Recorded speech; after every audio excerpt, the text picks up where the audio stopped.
मुझे, मैं मेसेडोरिया की उस लारा से बात कर रहा हूँ जो अपनी शक्तियों के घमंड में पूरी तरह डूब चुकी है, जिसे अपने एकलव्य बनने पर घमंड है। हाँ है मुझे घमंड ध्रुव। आखिर मैंने कम उम्र में तुमसे कई ज्यादा जो पा लिया है और तुम आज भी वही बुज़दिल के बुज़दिल। तुम्हारा यही घमंड मैं सारे मेसेडोरिया के सामने तोड़ूंगा लारा। 3 साल बाद मैं तुम्हें इसी शक्ति स्थान पर सबके सामने हराकर बनूंगा एकलव्य।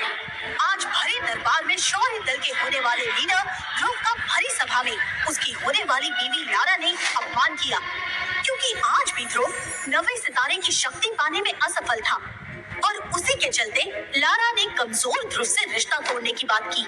लारा तुम मेरी बात सुनो, अगर तुम ऐसा करोगी तो सारे मैसेडोनिया में हमारी इज्जत उछाली जाएगी।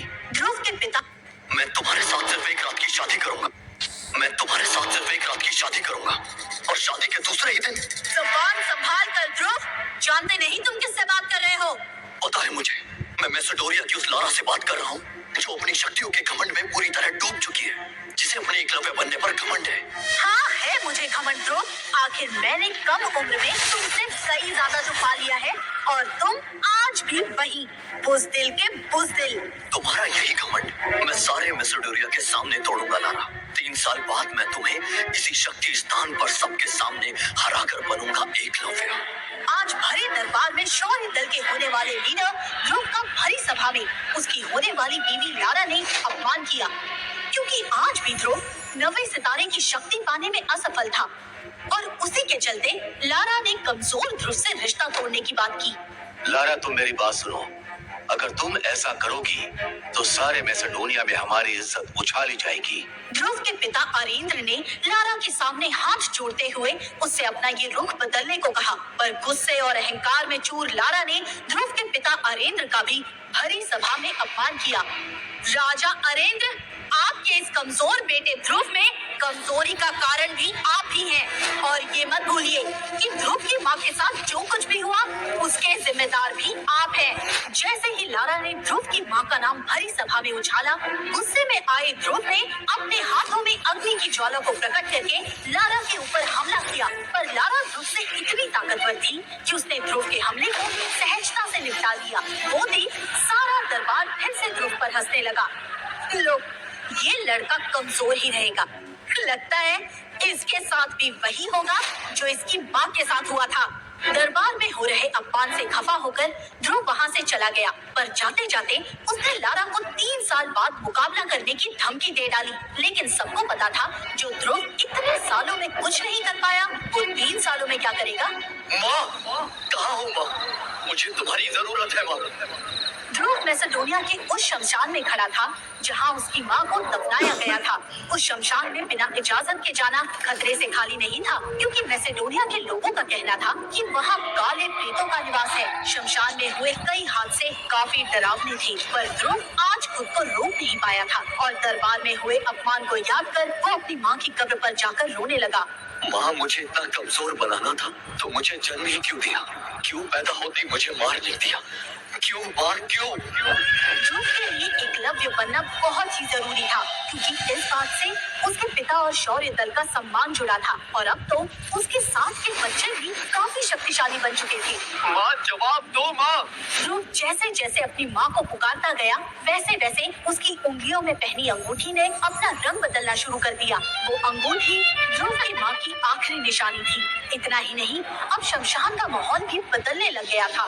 बिजलियों ने अपना रौद्र रूप धारण कर लिया था। ध्रुव की माँ की कब्र से धुआं निकलने लगा था। कई कब्रों से हंसने की आवाजें भी आने लगी थी, मानो वो ध्रुव को कमजोर कहकर पुकार रही हो। शमशान का माहौल देख ध्रुव की सांसें तेज होने लगी और तभी उसका ध्यान अपनी अंगूठी पर गया और जैसे ही ध्रुव ने अंगूठी को छुआ, वैसे ही शमशान में बने बरगद के पेड़ पर एक आत्मा हवा में उड़ती हुई दिखी। वो आत्मा एक बूढ़े इंसान की थी। लाल नीली आंखें, लंबे बाल, सफेद कफन जैसे कपड़े।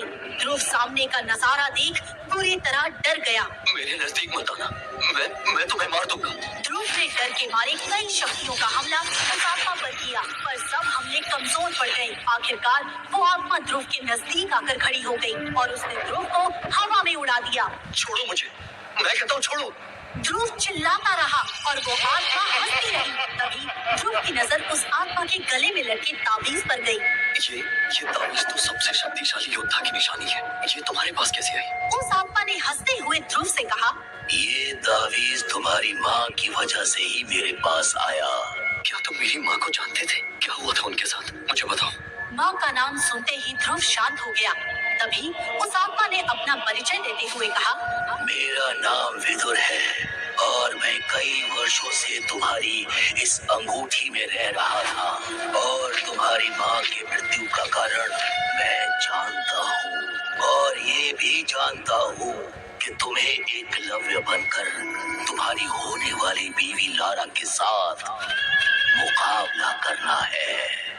अगर तुम चाहो तो मैं तुम्हें दुनिया का सबसे शक्तिशाली योद्धा बना सकता हूँ। ये बात सुनते ही ध्रुव ने बिना देरी किए विदुर को हाँ कह दिया। पर उसके लिए तुम्हें मेरी 3 शर्तों का पालन करना होगा। ध्रुव ने फिर से बिना देरी किए विदुर को वादा कर दिया। विदुर ने मन ही मन में हंसते हुए ध्रुव के पास जाते हुए कहा, मेरी पहली शर्त है कि तुम किसी भी लड़की के साथ कोई भी संबंध नहीं बनाओगे। मंजूर है। दूसरी शर्त, तुम मुझे करिश्माई शरबत और अमृत धारा की नीलामी में अपने साथ लेकर जाओगे। मंजूर है। ध्रुव ने विदुर की दोनों शर्तों को एक झटके में मान लिया और अब वो तीसरी शर्त सुनने के लिए बेताब था। बताओ मुझे, तुम्हारी तीसरी शर्त क्या है? तीसरी शर्त बताने से पहले विदुर ने ध्रुव को उसकी माँ का लिखा हुआ आखिरी खत पकड़ाया। जैसे ही ध्रुव ने अपनी माँ का लिखा हुआ वो खत पढ़ा, ध्रुव के पैरों तले जमीन खिसक गई। उसके पैर डगमगाने लगे और तभी विदुर ने ध्रुव से अपनी तीसरी शर्त कही। तीसरी शर्त ये है कि तुम्हारी माँ की मृत्यु। जैसे ही ध्रुव ने तीसरी शर्त सुनी, ध्रुव चिल्लाते हुए वहीं बेहोश हो गया और जब उसकी आँख खुली तब आखिर क्या थी विदुर की तीसरी शर्त? कैसे हुई थी ध्रुव के माँ की मौत? क्या है विदुर का सच? क्या सच में विदुर बना पाएगा ध्रुव को? मैं